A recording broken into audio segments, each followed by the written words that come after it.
The Little Match Girl by Hans Christian Andersen.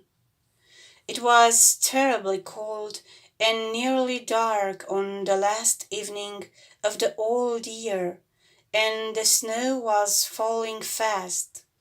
In the cold and the darkness, a poor little girl with bare head and naked feet roamed through the streets.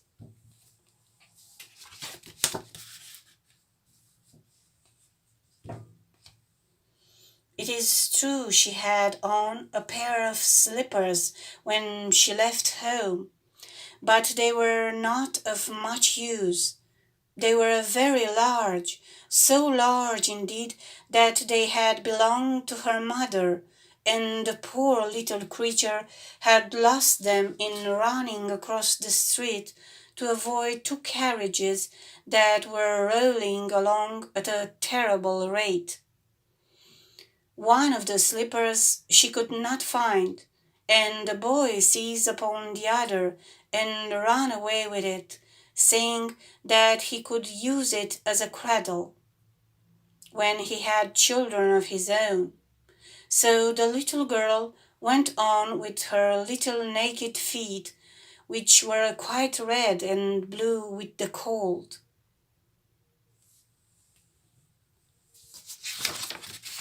In an old apron she carried a number of matches and had a bundle of them in her hands. No one had bought anything of her the whole day, nor had anyone given her even a penny. Shivering with cold and hunger, she crept along. Poor little child, she looked the picture of misery. The snowflakes fell on her long fair hair, which hung in curls on her shoulders, but she regarded them not. Lights were shining from every window, and there was a savory smell of roast goose, for it was New Year's Eve. Yes, she remembered that. In a corner between two houses, one of which protected beyond the other, she sank down and huddled herself together.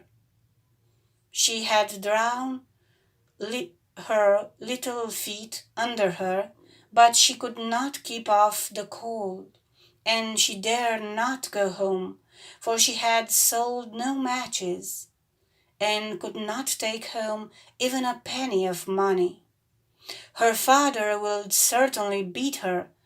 Besides, it was almost as cold as home there, for they had only the roof to cover them, through which the wind hollowed. Also, the largest holes had been stopped up with straw and rags. Her little hands were almost frozen with the cold. Oh, perhaps a burning match might be some good. If she could draw it from the bundle and strike it against the wall, just to warm her fingers. She drew one out. A scratch! How it sputtered as it burned!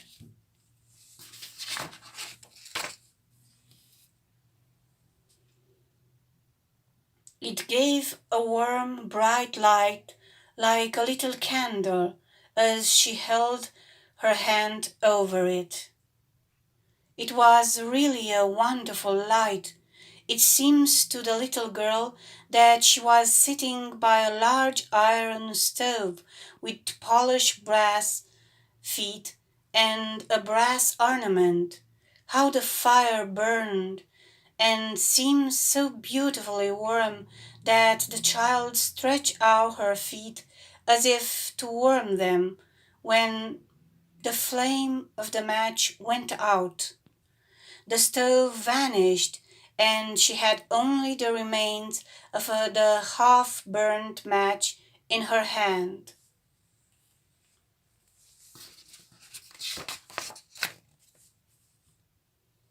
She rubbed another match on the wall. it burst into a flame, and where its light fell upon the wall, it became as transparent as a veil, and she could see into the room. The table was covered with a snowy white tablecloth, on which stood a splendid dinner service and a steaming roast goose stuffed with apples and dried plums. And what was still more wonderful, the goose jumped down from the dish and waddled across the floor with a knife and fork in its breast to the little girl. Then the match went out, and there remained nothing but the thick, damp, cold wall before her. She lighted another match, and then she found herself sitting under a beautiful Christmas tree.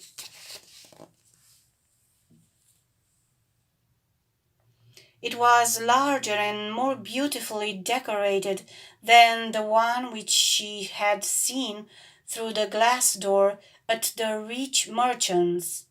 Thousands of tapers were burning upon the green branches, and colored pictures, like those she had seen in the show windows, looked down upon it all. The little one stretched out her hands towards them, and the match went out. The Christmas light rose higher and higher till they looked to her like the stars in the sky. Then she saw a star fall, leaving behind it a bright streak of fire. Someone is dying, thought the little girl, for her old grandmother, the only one who had ever loved her, and who was now dead, had told her that when a star falls, a soul was going up to God. She again rubbed a match on the wall, and the light shone round her. In the brightness stood her old grandmother, clear and shining, yet mild and loving in her appearance.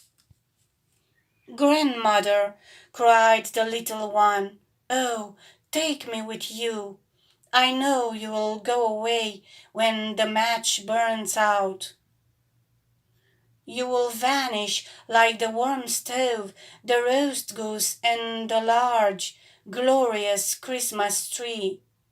And she made haste to light the whole bundle of matches, for she wishes to keep her grandmother there. And the matches glowed with a light that were brighter than the noonday, and her grandmother had never appeared so large or so beautiful.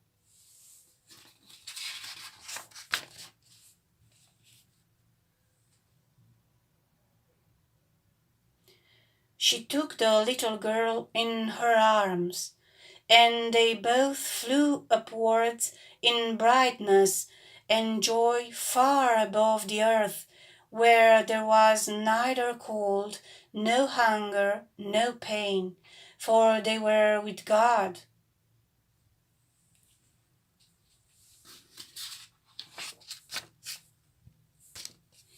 In the dawn of morning there lay the poor little one, with pale cheeks and smiling mouth, leaning against the wall. She had been frozen to death on the last evening of the year, and the New Year's sun rose and shone upon a little corpse. The child still sat in the stiffness of death, holding the matches in her hands, one bundle of which was burned.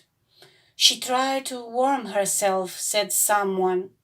No one imagined what beautiful things she had seen, nor into what glory she had entered with her grandmother on New Year's Day.